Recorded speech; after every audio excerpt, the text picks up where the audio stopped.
యేసుక్రీస్తు నామములో పరిశుద్ధాత్మ ఆశీర్వాదములు చూస్తున్న దేవుని బిడ్డలకు నా హృదయపూర్వక వందనాలు తెలియజేస్తూ ఉన్నాను. ప్రియులారా, దినదినము కూడా ఉదయమే లేచి ప్రార్థించుకునుట, పరిశుద్ధాత్మ ఆశీర్వాదాలు చూచుట మన కుటుంబానికి ఎన్నో మేలులు, ఎన్నో ఆశీర్వాదాలు. దావీదు రాసిన కీర్తనలు వాక్య భాగం చూసుకుందాము. దావీదు రాసిన కీర్తనలు 19వ అధ్యాయము 9వ వచనం చూసుకుందాం. యెహోవా యందైన భయము పవిత్రమైనది, అది నిత్యము నిలుచును. ఇక్కడ యెహోవా యందు భయము కలిగి ఉండుట పవిత్రమైనది, అది నిత్యము నిలిచి ఉంటుందంట. ప్రియులారా, మనము ఎవరమైతే దేవుని యందు భయము కలిగి ఉంటామో మన హృదయం కూడా శుద్ధి చేయబడుతూ ఉంటుంది, పవిత్రపరచబడుతూ ఉంటుంది. ఒకవేళ మనము భయము భక్తి లేనట్లయితే మన హృదయం అంట అపవిత్రమైపోతుందంట.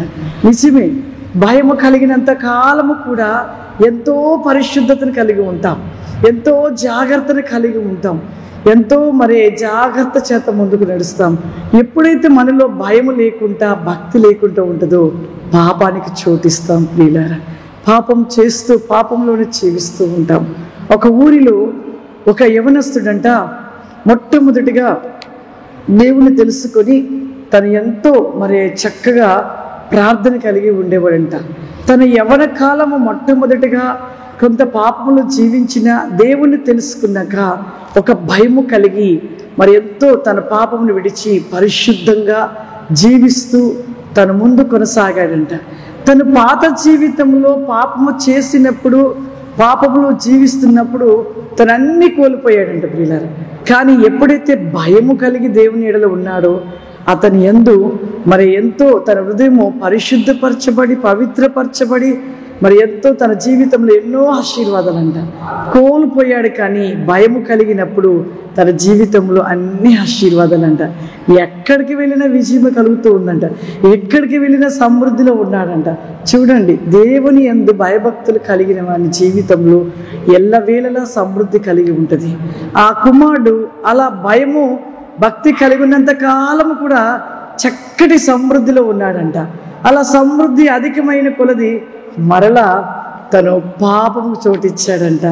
భక్తిని కోల్పోయి భయము కోల్పోయి పాపములో జీవించడం మొదలు పెట్టాడంట. అలా జీవించి జీవించి చివరికి అంతా కూడా కోల్పోయాడంట. కోల్పోయి చివరికి అతను చనిపోయాడంట. చనిపోతే ఇంకెక్కడికి వెళ్తాడు చెప్పండి? నరకానికే వెళ్తాడు ఖచ్చితంగా. భయము భక్తి కలిగి ఉండుట పవిత్రమైనది, అది నిత్యము నిలుచును. మనం ఎప్పుడైతే భయభక్తులు కలిగి ఉంటామో, దేవుని ఎడల ఒక భయము కలిగి ఉన్నప్పుడు మనం ఆశీర్వదించబడతామో, దీవించబడతాము.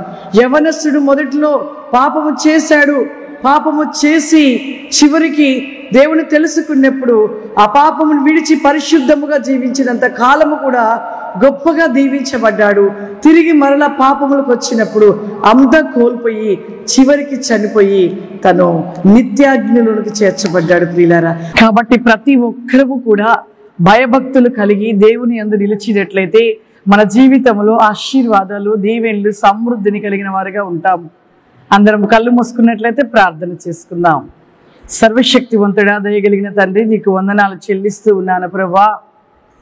ఈ యొక్క ఉదయకాలపు ప్రార్థన వేకము ప్రతి హిలో స్టాండ్ బై గ్లోరాబాసి come thee my holy spirit ప్రభువా. పరిశుద్ధాత్మ ఆశీర్వాదములు చూస్తున్న ప్రతి బిడ్డను దీవించి ఆశీర్వదించమని యేసుక్రీస్తు నామములో అడుగుచున్నాను తండ్రి, ఆమేన్.